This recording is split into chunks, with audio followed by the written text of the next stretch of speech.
This was a design challenge for an article for Threads that I wrote. I call this the Techo-Romantic Twin Set. And the magazine asked me to use these certain colors, which I had a really hard time finding. So what I ended up doing was I stamped away on fabric and then cut the garment out. In this case, I used totally rubber stamps. This is actually a stencil, but other than that, it's all rubber stamps. So this is just pretty much taking a fabric that was kind of flat. This is one of those slinky knits.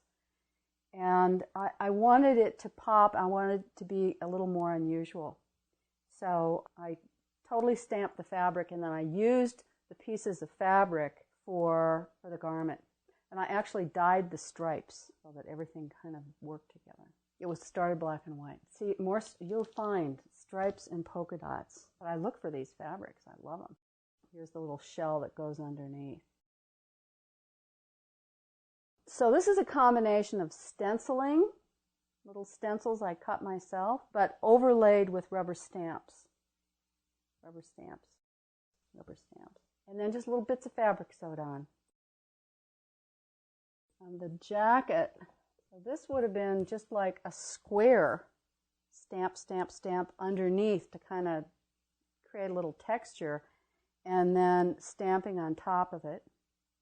So here are rubber stamps, and then the little organza trim is rubber stamps. Even the label was rubber stamp. This is one of my favorite trims. This is hook and eye tape. I use this a lot. I found a big roll of it at a junk fabric store one time. I treasure it, so I use it for a lot of things. I've used it for purse handles, to edge sweaters and things. And then more hand-dyed stripes. Anytime I find stripes or dots, I buy them because I can always over-dye them. They kind of pull things together. A trick I learned from Jean Casacedo years ago. Rubber stamping in surface design doesn't have to scream at you, and it doesn't have to be all over everything. This is a detail on a pant leg, just a little band of fabric that you pull the bottom of the pant in with a drawstring. So I rubber stamped tone on tone to just add an extra little bit of detail at the hem of the pant. It's kind of a cool trick because it tears the bottom of the leg down so you don't look like you're so big. But this is a trick I learned from my sister, who is a fiber artist. So this is about as simple as surface design gets. So I think I had 2 or 3 rubber erasers, different widths and sizes. So that's, what those are. And then the small lines are a combination of old dried up sponge brushes along the very edge and an old credit card just dipped in paint. And one of the things I try to incorporate in the clothes that I wear, I have a million black pants and skirts. So I always like to build in a little bit of black in the garment that I'm making so that it works with a black bottom or it works with black shoes or whatever. So this is old credit cards, dried up sponge brushes, and erasers as tools. Well, the CD is not really about stencils. I have to credit my friend Diane Erickson with getting me into this whole field, and she is the queen of stencils. So this particular garment is stencils. It could be rubber stamps. It could be silkscreens as well. And I love geometric. So this is all about squares. It's just squares, squares, squares. And this is 3 pieces. So the middle section is totally plain.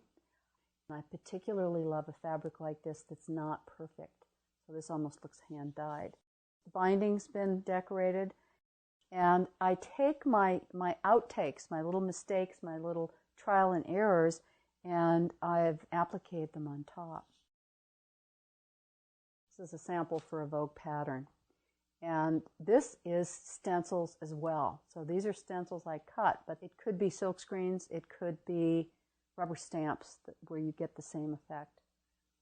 And what I was going for were things that were not perfect. So I wanted things that almost looked like a gestural line or just a little imperfect shape. These are actually all stencils with a little bit of stitching and a little bit of beading laid on it. And again, this is one of these fabrics that is perfectly imperfect. So the fabric came like this, where it looked hand-dyed. I did felt it. I did throw it in the washer and dryer to make it a little more dense. I just kind of pulled colors out of the fabric that were already there and played with it. And you can add, so there's that same rubber stamp again. Here are the little dots from the squeeze bottle. Dot, dot, dot, dot, dot. So here I'm starting to do more layering. This is the first pattern I ever did for Vogue, and it's still the best seller. And when they asked me to do this project, I knew I wanted to include rubber stamping. So this particular design is a rubber stamp I carved myself.